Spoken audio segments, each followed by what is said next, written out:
Agreed to meet a vampire at a cemetery. How much more cliché can you get? Nothing comes readily to mind. Could have left the door unlatched. What of my privacy? I value it rather deeply. Unmolested, especially by unwanted guests, that's my preferred state. Besides, I knew you'd find a way to get in. True enough.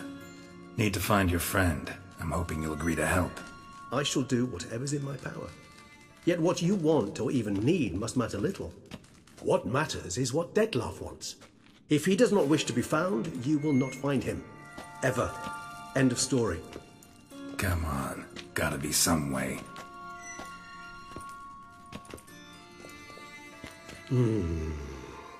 Vampires can evade detection by the senses, and no divination magic works on us. Even the most precise megascope would be useless. And this? Could this help? Wherever did you get that? Off one of the beast's victims, found by a bend in the river. Body was chopped in pieces. 3 of those pieces were hands. Hand with the ring seemed the odd one out. Abruxa had taken an interest in it.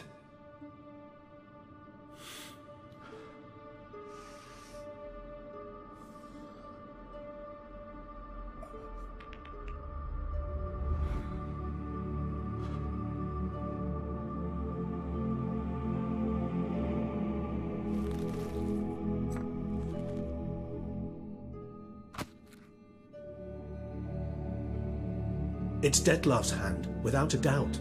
It will do splendidly. Ring's pretty intriguing. Made of no metal I've ever seen. And the ornamentation. It comes from our home, where we lived before the conjunction of spheres. It's actually mine. I received it from a dear old friend. You might call him a humanist. He saw us vampires as guests here, guests who owe their hosts, meaning you humans and the elder races, respect. Respect? Meaning not to treat us like cattle to be slaughtered for food? Precisely. And the reason why I, in turn, gave it to Dettlaff. To remind him of the ideals my old friend championed. The hand. What do you plan to do with it? You've heard of Kovinaris' theory of tissue memory retention. Rings a distant bell. Read about it in Alchemia Oblitera. There's a copy at Kaer Morhen, tattered, nearly disintegrated. But if memory serves, Kovinaris never managed to prove it worked. He did prove it, just never managed to publish his findings.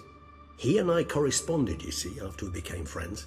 Thus, I know he completed his research and performed the first tests. It's complicated, so without delving into details, it is possible to use any piece of tissue to reconstruct what a whole body experienced. How's it work? We need any special equipment? We must brew a decoction which Kovinaris gave a rather poetic name, resonance. Once imbibed, it sends one into a trance similar to that induced by narcotics. This triggers visions of events linked to strong emotions experienced by the tissue's owner. Picture it as dreaming a fragment of someone's life. Any chance we might see what Dettlaff was doing just before he lost his hand? Indeed. Though I also hope resonance will reveal the location of Dettlaff's hideout. Can't you just summon Dettlaff? You're both hired vampires, there's gotta be a way. If I'm to be entirely candid, there is indeed one. But believe me, we will be better off never availing ourselves of it. It is a last resort. Absolutely. Last resort? The hell? Why? There is a being who can summon Dettlaff. Possesses the authority, even the power, to force him to appear in a given place. But the very act of contacting this being, well, it's akin to walking a slack line extended over a chasm filled with molten lava. An exercise as perilous to me as it would be to you. A risk I'm unwilling to take. I beg you, let's do it my way. It will be both quicker and easier. Kovinaris spent half his life proving his theory. Wild guess. Making a dose of resonance won't be easy. You guessed correctly. In addition to Dettlaff's tissue, we shall need a powerful occipital lobe stimulant. Effectively a poison, to make one susceptible to visions. Well, got a few ingredients to choose from. Unfortunately, all are pretty rare. There's Mamoon glands, but closest ones I know of are in Vizima. A spotted white saliva would also serve, but they were cold to extinction over a century ago. Could go with a kobold's eyes, but the creatures are sentient. Rather not gouge one's eyes out. Given that we lack the time to sleuth this out ourselves, permit me to summon some help.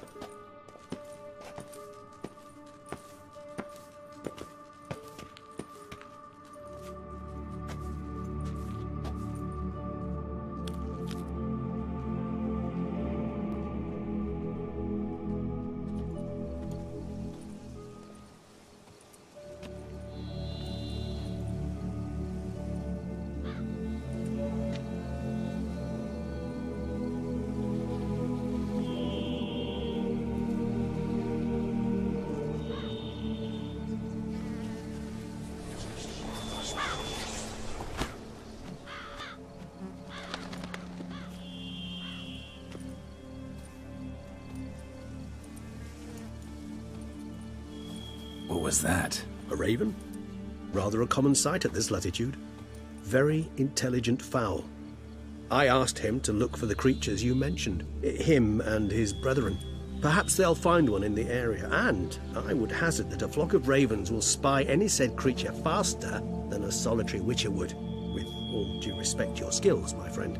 It will take them some time, nonetheless, so perhaps you'd care for a snifter of mandrake. Rarely say no to a snifter. Sadly, this is but a weak infusion rather than a proper distillate. Even better. I remember your mandrake hooch. Made people say things they'd have rather kept to themselves. Now, what could Geralt of Rivia prefer to keep to himself?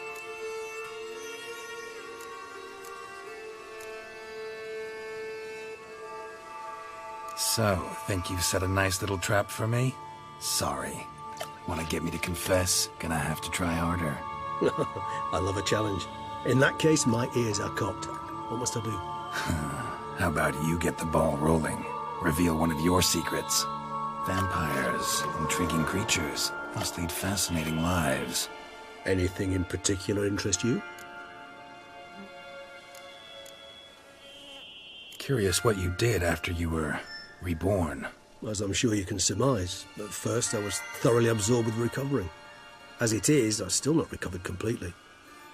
Yet I was so weak the first year that I could not stand nor move on my own. Detlef bore my weakness bravely, showed great patience.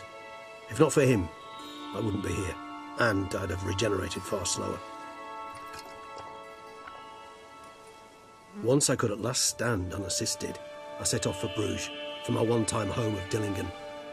There I led the peaceful life of a rural healer and surgeon, enjoying my neighbours' respect and, in fact, constituting the exact opposite of the monstrous vampire the populace imagines. Bruges, you say? Rebirth make you sentimental? Perhaps a dash. What of you? Where have you been? Ever find your Cyrilla? Back then, yeah. But we parted again soon after. And when the time was ripe, she came back. Defeated the Wild Hunt together. Ooh. Seemed I certainly missed quite a bit while I was absent. True enough. But it's a conversation we'll have another time. Need to know more about you now. Gotta ask you the big question. One everyone wonders about. What happens after death? You wish me to tell you if the human belief in the gods is well-founded? Well, that I do not know. We vampires differ exceedingly from you humans. Our matter, that of which we are composed, can exist without form. We require neither a heart, nor a brain, nor air to breathe. But were you dead? As humans understand death, yes. Feel anything? Understand anything? It's rather hard to explain. I felt something very unsettling. Something I cannot even name, for I did no reasoning. Only after rebirth did I begin to understand that what I had felt was cold and unimaginable fear. If not for Detlef, I might have drowned in an eternity of icy terror. Can't have been alive then. Sheesh, experience like that must be vicious. Indeed, it's It's hard to compare to anything I know. Yet you are aware we don't see death as you do. The way you cling to life, we find it entirely peculiar. You are mortals, ergo it's a foregone conclusion. You will die. It's but a question of time. Thus, I often find myself wondering why you try so very hard. To die at 20 years, 40, even 100, what's the difference? They're all but the blink of an eye. Depends on your point of view. Man who's got 1,000,000 crowns to spend can't possibly understand one who's only got 20. Very true. One's outlook can indeed change much. Got a new life, new body. That give you a new start, blank slate? Starting all anew is a very broad concept. What exactly do you mean? Your blood addiction, say. Wondering if your body's the same, if it still remembers. Maybe if you drank now, you wouldn't get hooked. All addictions are a form of slavery. Re-addiction's not a risk I'm willing to take, just to test a hypothesis about corporeal regeneration and whether propensities carry over. Fair enough. Curiosity, that's all. Sorry. Not to worry, Geralt. Curiosity's a natural reaction under the circumstances, apart from which I've always valued that trait in you. Always fascinated me the way vampires can regenerate. A hand growing back is one thing, but Detloff recreating you out of a wet smear? Something else entirely. A difficult and laborious process, but one that's possible, as my presence proves. But I've heard you too had quite the adventure. They say you lost your memory. For a bit, but Triss helped me get it back. Actually, pretty damn lucky I only had amnesia. Yes, you humans are rather buggered in those terms. To strip you of life is, well, it's just plain easy. I've always pitied you in that regard. We vampires are much harder nuts to crack. If a member of another race kills one of us, we can be reborn with a living higher vampire's help. However, if one of our own strikes the deadly blow, death is permanent. There can be no rebirth. One of the chief reasons why vampires long ago swore never to fight one another. All right, give you one question. What do you want to know? One question to ask one as fascinating as you, Geralt. Cruel parsimony, I'd say, but I shall do my best to make it count. If you were to die and be reborn as I was, in your new life, would you choose to be a witcher?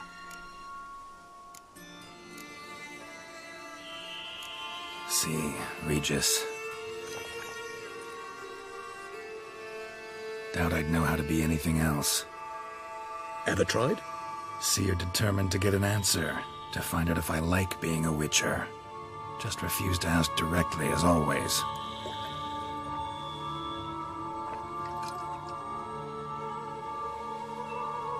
I like being on the path. I like picking up a lead, a trail. I like the tension right before a fight. And nothing gets my adrenaline flowing like battling a beast. Even gotten used to people treating me like a freak, an outcast. Yeah, not something I think about much, but I like being a witcher. Thank you for being honest. Honesty is an attribute of the truly brave, and thus a privilege of the very few. Still no sign of your winged friend. Sure it understood what you wanted? Dead certain. Let's wait a bit longer. It'll return soon, don't doubt that for a moment.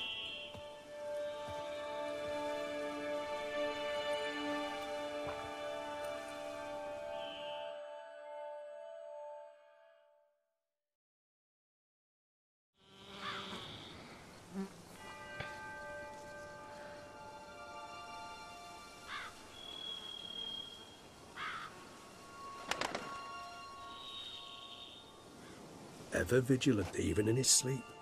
Quite vampire-like, in fact. Are you absolutely certain they don't administer a few of our genes during the trial of the grasses?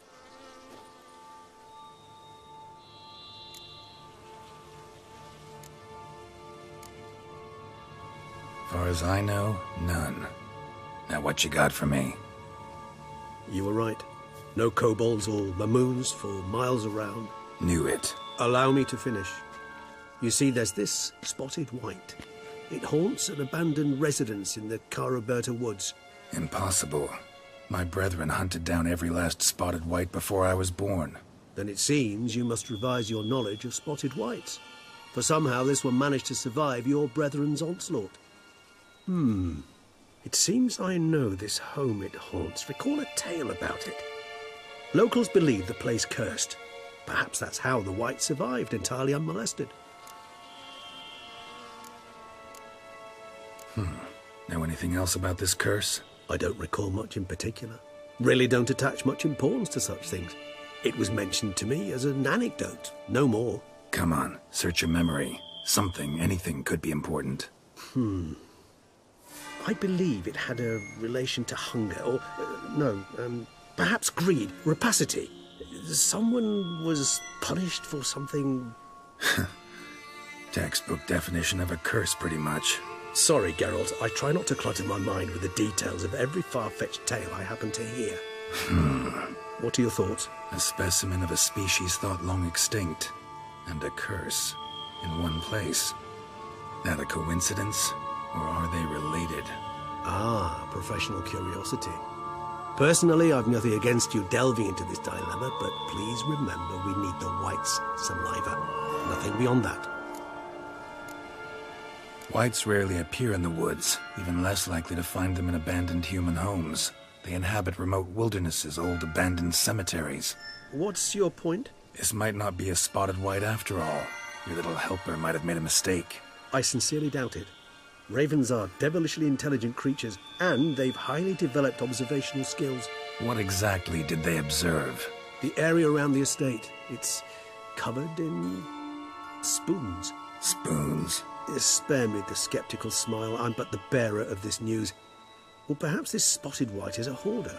Or the spoons are somehow related to the curse. Let's do this. Start making your decoction while I go get some saliva from that white. Uses it in its brews. Do you imagine the white will simply sell you some? Worst case scenario, I'll bring you its salivary glands. They ought to do as well. For a moment there I imagined you asking the white to spit into a vial. Quite amusing as a thought, but the salivary glands will do fine indeed. So, see you later. Yes, till later. I shall start by perusing some tomes.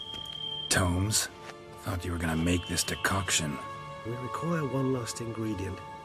Alas, obtaining it could prove a trifle toilsome. Thus I hope to identify a suitable alternative. All right. Good luck. And to you, my friend. Table set. White who lives here is getting ready for some sort of feast. White that lives here, definitely afflicted by a curse, and it's been trying desperately to lift it. Cauldron's empty, unfortunately. Regis needs some brew. Afraid he won't get that. No choice but to hide and wait for the saliva glands, and their bearer. Need a spot that'll let me observe the cauldron.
not gonna hurt you. Wanna help? I've seen the words of the curse on the walls. Think I know how to lift it.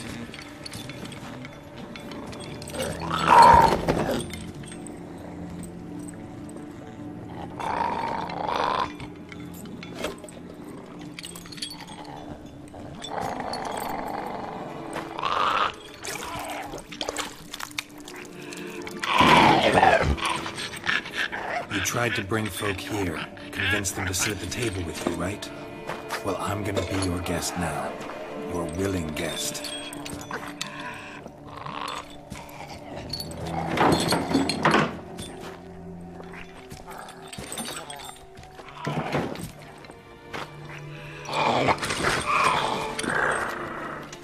Just need a bit for Regis.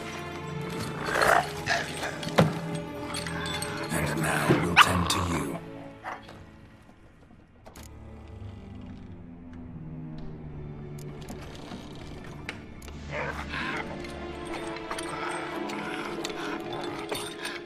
We can't use spoons.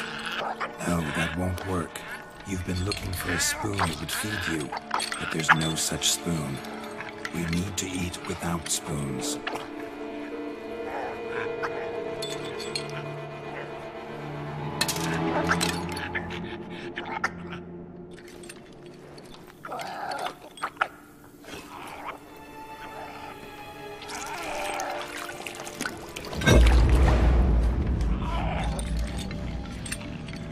Open your eyes. You need to see your likeness.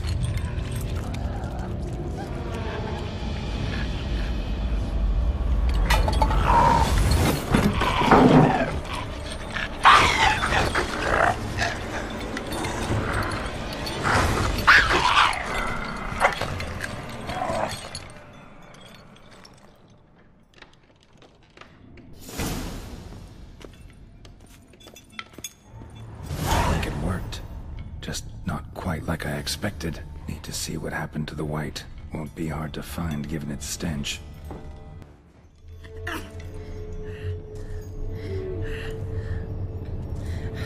Shh, easy. Not gonna hurt you. Eat. I must eat.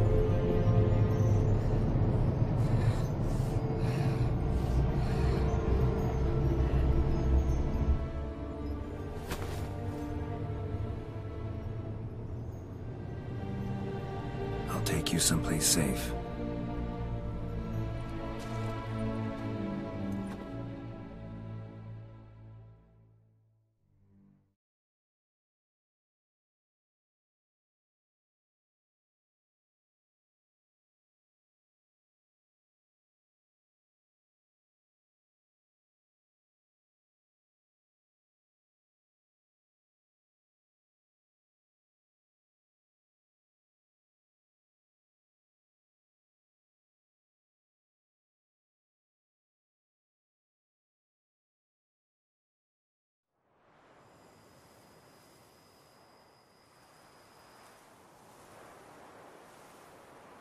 So I took her by the hand and led her here. Seemed the only sensible place for her. You did the right thing, sir. She should recover quickly here. I'm deeply pleased, finally, to make your acquaintance, sir, though I do regret the specific circumstances. In all the commotion, I fear I neglected to introduce myself. I'm Barnabas Basil Folty, and by order of the Duchess, I am to serve as your major domo at Corfo Bianco. Nice to meet you, Barnabas Basil. Love to talk more, but got urgent matters to attend to. While I'm gone, please make sure she gets everything she needs. Don't worry, sir. I shall see to everything. She is safe here and in good hands. She'll soon be back on her feet. Might actually take a while. She hadn't eaten anything in over 100 years when I found her. Horrid. Whatever brought this about? It's all over. That's what matters. Let's now focus on taking care of Marlena. Naturally. I shall see to it.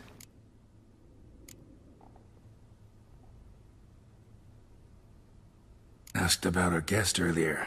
Sorry, I was busy with my hunt. Didn't have time to answer. When one gazes at that unfortunate creature, the question, whatever happened here, asks itself. Her name's Marlena. She was once the very beautiful and proud heiress to the Trastamara estate. One evening, when she was holding a banquet for friends, a beggar came to her gate seeking alms. He had a bowl and a spoon with him. He sat outside her fence and waited. I've heard of the custom. An ancient rite of hospitality that obliges one to give food and drink to such a guest lest he depart hungry. To neglect the custom is to bring great misfortune down upon oneself. Marlena didn't care a whit for the old customs. She drove the man off, saying she'd rather feed the leftovers from her feast to her dogs than to give the beggar anything. The beggar then broke his spoon, cast a curse. She was beautiful, so he said she'd never wish to look at herself in the mirror again. Since she adored feasts, he swore no one would ever wish to sit and dine with her. And as she even refused him the crumbs from her table, he swore she'd never find a spoon in the world that would sate her hunger. A harsh punishment. I imagine lifting the curse was hardly simple.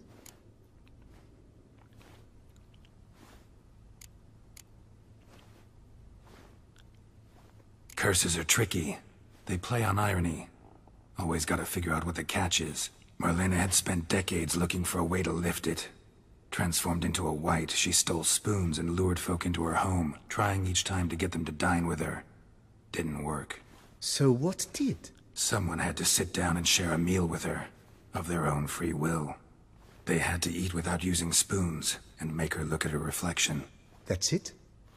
That was all it required? Simplest solutions are sometimes the last that come to mind. Besides, when you're a wight, it's pretty damn hard to find willing human company for a feast. I imagine so.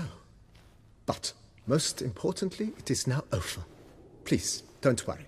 She will be in good hands here.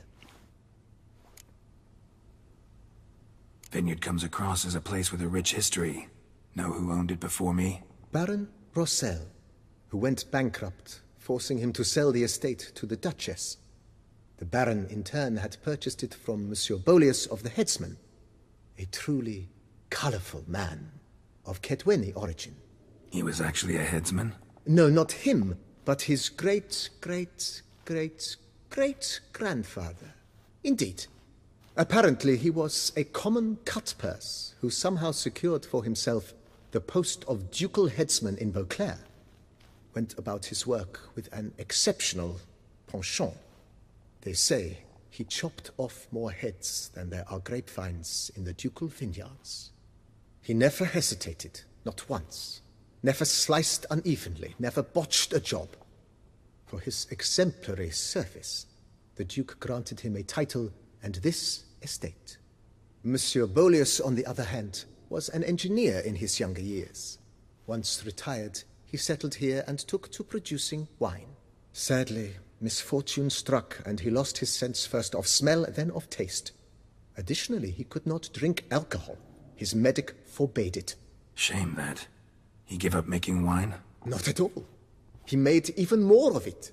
Began throwing wild balls to which he'd invite friends from far and wide in order to treat them to his wine and delight in the fact that at least someone could enjoy it. It's the sort of man he was, Monsieur Bolius. Mind giving me a little tour de Corvo Bianco? Not in the least. Follow me, please. I think it would be practical to begin on the hill.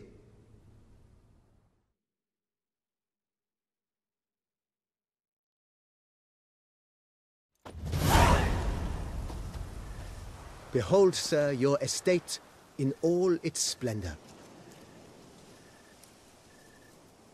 Pretty vast. Indeed. And now, sir, allow me to show you a handful of interesting details. Follow me, please. Been a major domo all your life? Yes, I come from a long line of major domos. My father was a major domo, as was my grandfather before him, as was my great-aunt.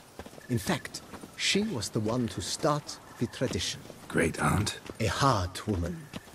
It is said that already as a child, she knew where she was going, and went there. When she arrived in Beauclair, she signed on as a chambermaid at one of the vineyards, then slowly worked her way up to major domo. She dragged the rest of the family up the same path. Follow me, please. Follow me, please. The servants' quarters. I occupy the Green Home. With the Duchess's permission, I have hired a full staff. Their salaries to be paid from the ducal treasure. Nice of her. Not the most sightly part of the estate, I admit. But I think it's worthwhile for you as master of the domain to know where the help stays.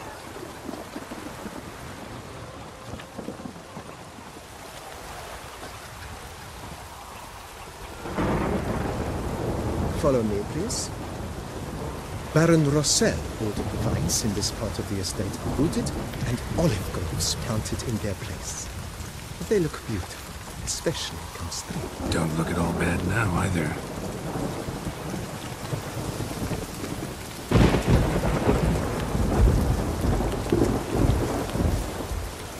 Down below lies your vineyard, where we grow a strain of Carfanere, one of the world's oldest. Aged in oak barrels, it provides for an exquisite wine with distinct blackberry, wild cherry, plum, and cinnamon notes. Marvelous. Have to try it one of these days.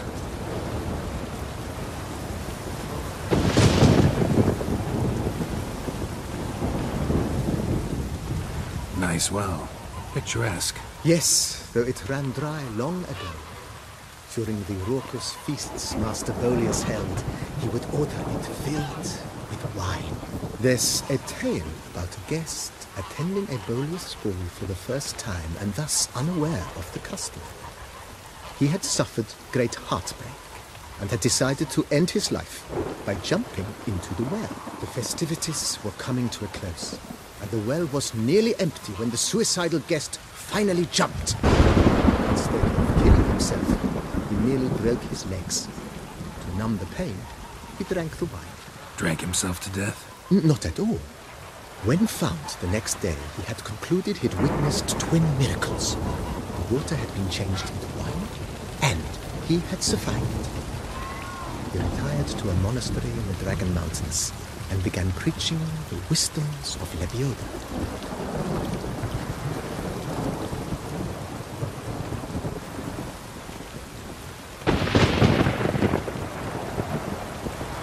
Monsieur Bolius, his wife Nina, kept a garden here. A supremely lovely place it was. Bit neglected now. I agree.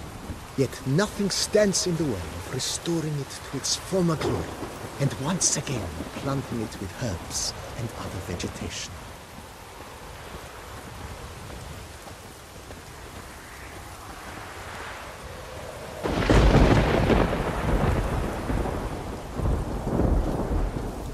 Madame Nina planted diminutive, delicate flowers and herbs here.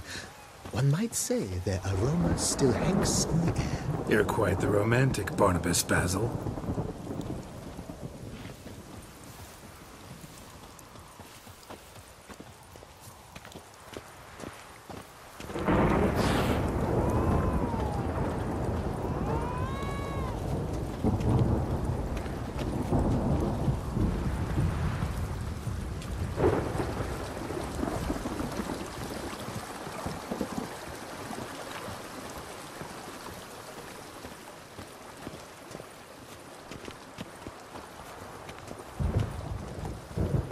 This served as an additional wine cellar in years of plentiful harvests. Bit of work and it'll make a fine stable for Roach.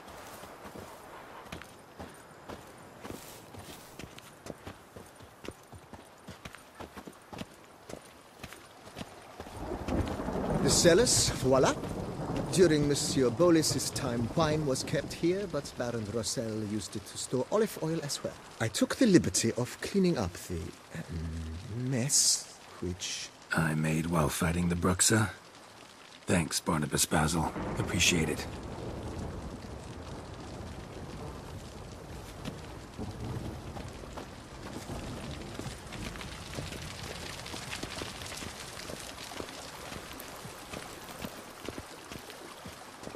As you can see, the facade is, how to put it, slightly stained. But one cannot deny it, a certain subtle southern charm. True, though it could use a bit of subtle paint.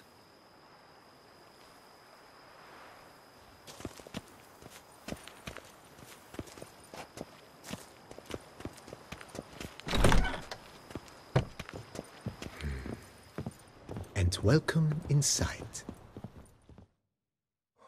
On the left is the master bedroom. On the right, the dining hall and kitchen.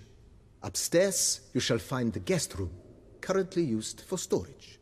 Not a bad idea. At the moment, the house is only minimally furnished. Yet I believe we will, together, devise some innovative arrangements.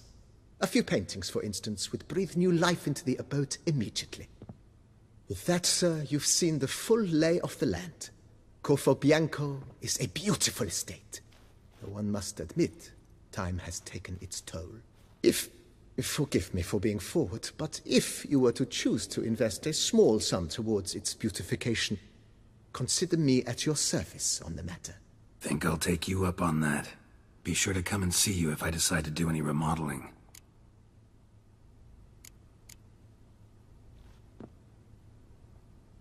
Thanks. Gotta get back to my business now. See you soon.